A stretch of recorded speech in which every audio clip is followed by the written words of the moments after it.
So groot is die voorreg om U weer eens te groet in daai heerlike, kragtige en alomheersende naam van Jesus Christus vanoggend.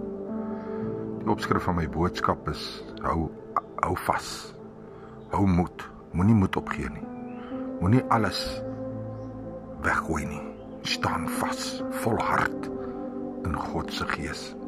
Weet jy, Psalm 30 vers 6 sê, die laaste gedeelte daarvan sê: in die aand is ek mismoedig, in die aand is ek kwaad, in die aand is ek omgekrap, maar in die oggend wanneer ek wakker word, dan is ek weer vol vreugde en ek sing koorlied tot eer van die Here.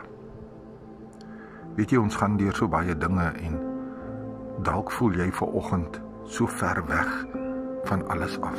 Jy voel ver weg van die Here af, want daar is 'n seisoen in jou lewe wat jou mismoedig maak.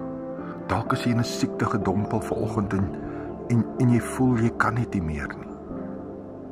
Weet jy wat? Moenie opgee nie. Soek die Here in jou situasie.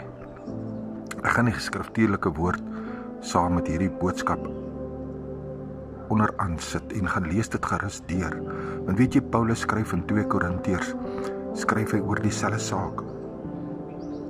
Hy sê, hierdie ligte verdrukking wat jy deurgaan is net tydelik. En ons moet nie heeltyd ons bekommer oor die situasie waarin ons nou heers nie. Dit wat ons sien nie, die uiterlike nie. Maar ons moet die innerlike soek. Ons moet die ewigheid van God soek. Ons moet die krag van Jesus Christus soek. Ons moet die Heilige Gees in ons lewe soek om ons deur hierdie tyd te neem.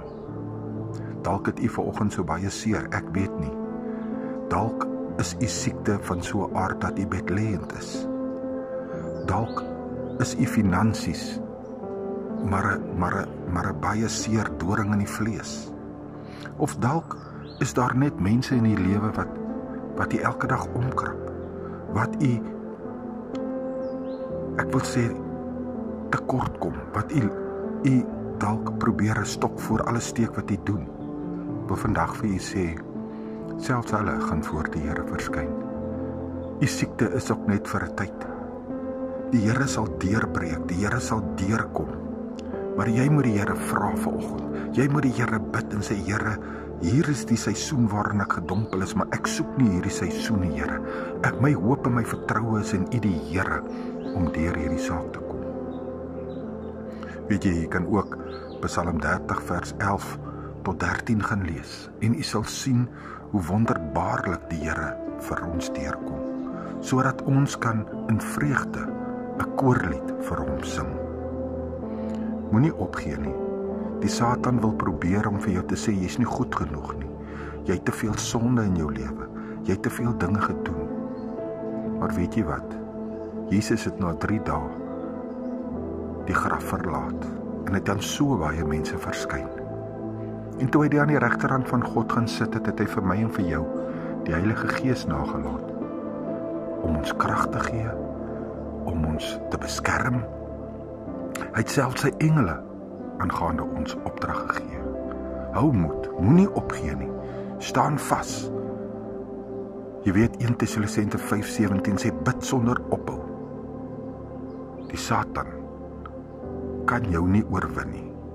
Solank jy Jesus Christus en die Heilige Gees in jou lewe het hy geen plek in jou nie. Ek is Gary, brood en water bedieningsgroete in Jesus naam. Amen.